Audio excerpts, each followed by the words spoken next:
Hello everyone, आज के इस क्लास में मैं आप सभी को एसएससी सीजीएल 2022 का मैथ का प्रीवियस ईयर क्वेश्चन कराऊंगी। ये क्वेश्चन पार्टनरशिप का है, इम्पॉर्टेंट है ये क्वेश्चन, इसीलिए लेकर आ गई हूँ कि आपके भी शिफ्ट में पूछा जा सकता है, जो कि 13 अप्रैल 2022 को फर्स्ट शिफ्ट में पूछा गया है और ये इम्पॉर्टेंट है, इसीलिए लेकर आ गई हूँ।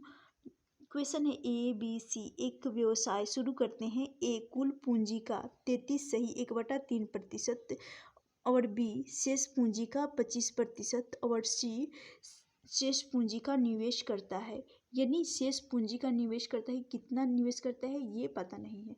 चलिए इसको सॉल्व करते हैं। यदि वर्ष के अंत में कुल लाभ 2,19,000 रुपये है तो ए का हिस्सा पूछा गया। तो जैसे कि यहाँ पर दे रखा है 33 सही 1/3, 33 सही 1/3%। ये होता है इस 33 सही 1/3%, ये होता है 1/3, 1/3 के बराबर होता है। फिर 25% का फ्रैक्शन वैल्यू 1/4 होता है। तो इस 3 और इस 4 इन दोनों का हम एलसीएम ले लेंगे। तो जो एलसीएम आएगा, एलसीएम यहाँ से आ जाएगा 12 आएगा। तो जैसा कि हमें निकालना है ए का निकालना है, तो ए का 12 में जो कि ए का है फ्रैक्शन वैल्यू 1/3 आया है, ये ए का हिस्सा है, ए का है पूंजी का हिस्सा। तो 1/3, 3 का भाग लगाऊंगी 12 में, 4 बार में जाएगा, 4 बार में चला जाएगा, 4 बार में जाएगा, लेकिन 4 एकम 4 तो 4 ही आने वाला है। फिर बी कहा गया है, बी शेष पूंजी का 25% लगा रहा है। तो यहाँ से टोटल 12 है, राइट। ये एलसीएम जिसको हम टोटल मानेंगे, राइट, एलसीएम को हम टोटल मान लेते हैं। इस टोटल में से 4 तो निकल चुका है, अब जो शेष बचेगा उसमें से बी का 25% निकालना है। 4 निकल चुका है 12 में से, तो बचेगा यहाँ पर 8 निकालना है बी का।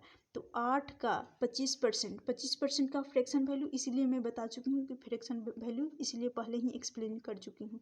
तो 8 का 25% निकालना है। तो 8 गुना 1/4 कर लेंगे, 4 दूनी 8, 2 बार में चला जाएगा, यानी यहाँ आ जाएगा बी का हिस्सा आ जाएगा 2।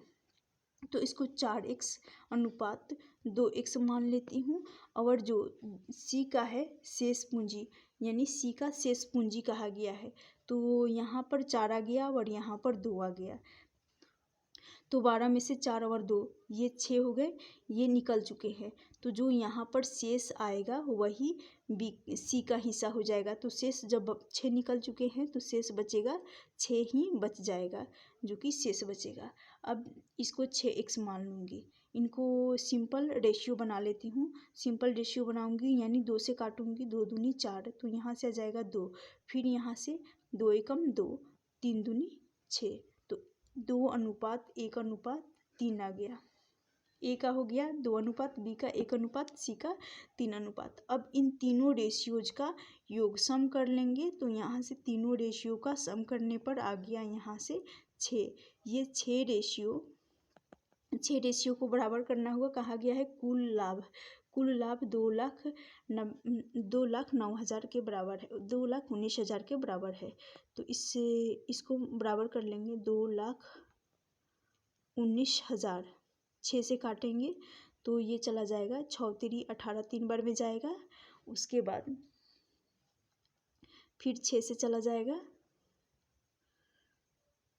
5 से चला जाएगा और फिर 2 0 लग जाएगा, यानी 36,500 आ जाएगा। 36,500 एक रेशियो का माना गया, एक रेशियो का वैल्यू 36,500 आ गया। तो कहा गया है एक का हिस्सा ज्ञात करना है। ए का हिस्सा जो कि है 4x, ए का हिस्सा पूछा गया है, ए का है 4x, 4 × x है, और x का मान जो कि 36 आया है, x का मान 36,500 आया है। तो इस 4 × 36,500 हो जाएगा। तो इसको आपस में मल्टीप्लाई कर लूँगी। तो सबसे पहले 2 शून्य, 5 × 4 ये हो जाएगा 20, 6 × 4 24 और 2 ये हो जाएगा 26, 4 इंटू 3 12 और 2 ये हो जाएगा 14।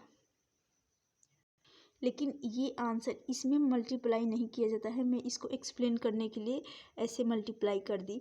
ये तो सिंपल रेशियो में हम बनाए हैं, जब सिंपल रेशियो ऑलरेडी बना चुके हैं तो इसी रेशियो में यानी 2 का रेशियो ए का रेशियो 2 हो गया तो इस 2 के साथ मल्टीप्लाई होगा। 4 के साथ कभी भी मत करिएगा आप, ऐसा मिस्टेक कभी भी मत करिएगा। तो एक रेशियो का मान आ गया है, यहाँ एक्स नहीं रहेगा, एक्स नहीं रहेगा, एक रेशियो का मान ये आया है 36,500। तो 2 ए का मान है, ए का वैल्यू आया है 2, तो इस 2 के साथ 36,500 का मल्टीप्लाई कर देंगे, तब इस क्वेश्चन का राइट आंसर हो जाएगा।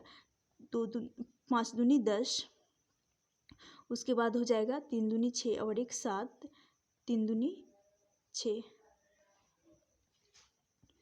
यहाँ रहेगा 73, 73 आएगा, 6 दूनी 12 और 1 13, 3 दूनी 6 और 1 7। तो ऑप्शन सी इस क्वेश्चन का राइट आंसर हो जाएगा। तो इस रेशियो के साथ हम बांटे थे यानी सम किए थे, तो इसी रेशियो से हमें मल्टीप्लाई करना होगा।